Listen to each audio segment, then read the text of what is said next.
Stuka Joey here for another unboxing, or should I say unbagging video. Because unbagging videos, like unboxing videos, are the beauty pageants of war games. And today we'll be unbagging Battle of Crete 1941. This is World at War, issue 47, April, May 2016. And boy, this is February, and I'm getting this April, May issue, so World at War, they really run a tight ship over there, huh?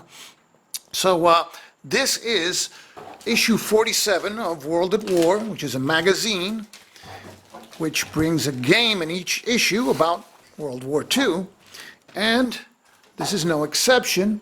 This issue brings articles about the Battle of Crete, written by Joseph Miranda, and also articles about other interesting campaigns. There's an article on the defense of Bataan by Arnold Blumberg. There's another article, Zhukov's Greatest Defeat by John Barr. And there is another article, Hitler's Greatest Mistake by Robert Young. This one intrigues me because I didn't know Hitler made any mistakes in World War II. So I won't spoil, no more spoilers. Here is the counter sheet for the game, 176. These are 5/8 of an inch counters. They're not the thickest counters in the world. But here you see the German paratroops.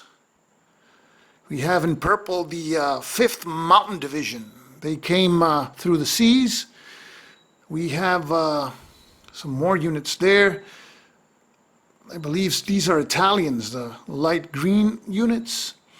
Then you have there the transports, with which we bring the air troops in waves.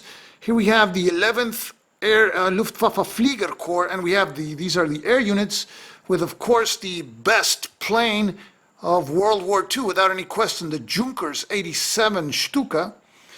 And no, these are the Italians here.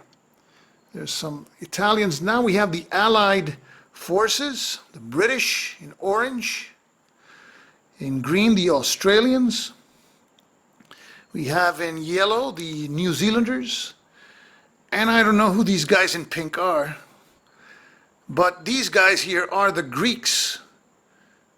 And you have some partisans too. Some RAF units and the Royal Navy, of course. George I, who was the king of Greece, who was in Crete at the time. And when we see the other side, we see that the Allied units have on their other side just the British flag as well as the Greek flag, because the units start the game face down. So you don't know what unit you are going to attack until you're in the unit's same space. The German units, most of them are two-step units, so these are their reduced sides. And now I will open the map and we'll take a little tour of the battlefield. This is an aerial view of the map. I'll be placing the map on the holder.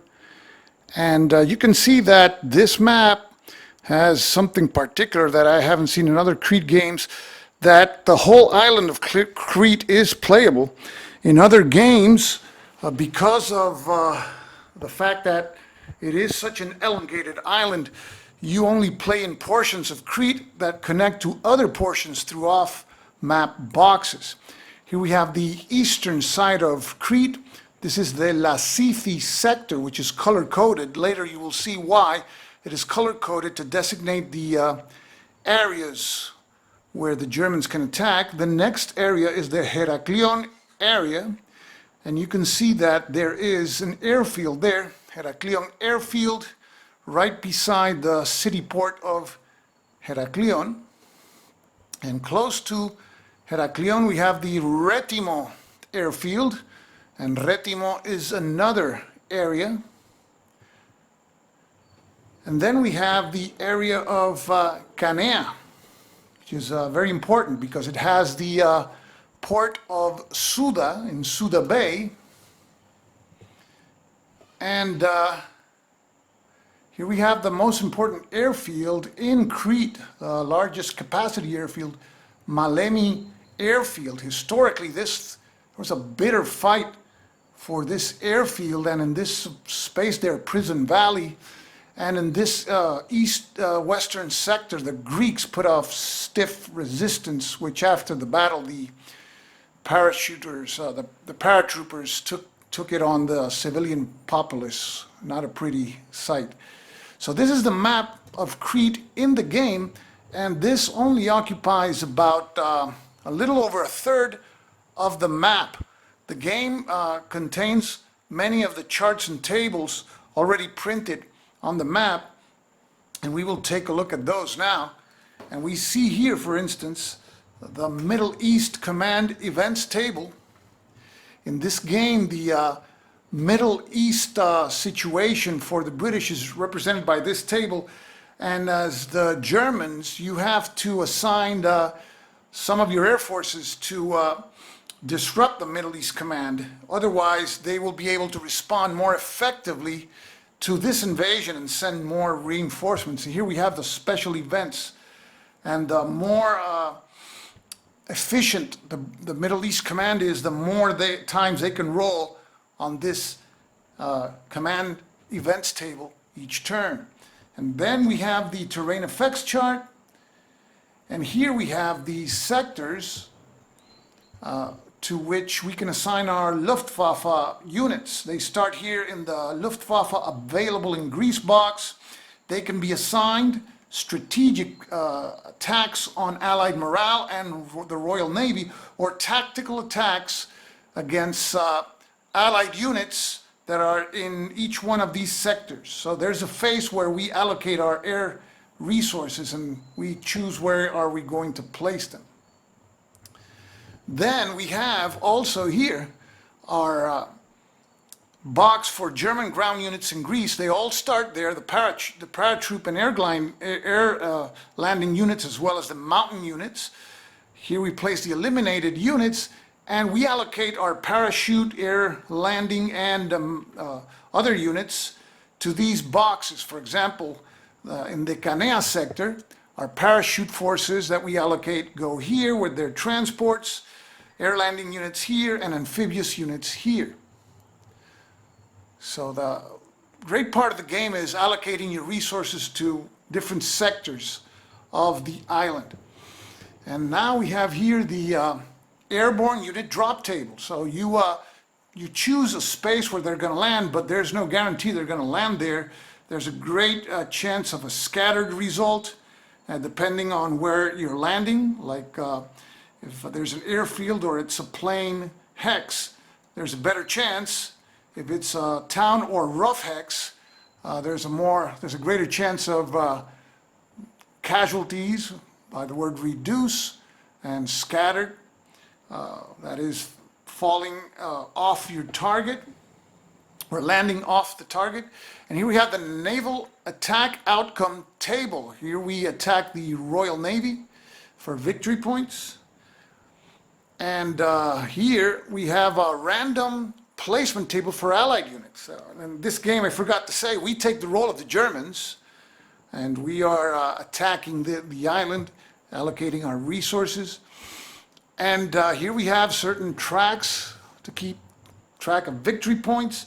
And here, German 11 Flieger Corps staff points, which are points that we can apply to various game functions, including combat, which I'll show you just in a while. And here we have the Allied command level track. So the higher, this is the worse for us because the Allies can respond better. So 12 is the highest level. We have medium here, and at 4, the level is low. So we have to allocate air resources to keep that in check. And here is the track for evacuation. We have to ensure that the Allies declare evacuation of the island. If evacuation never happens, we lose a catastrophic defeat.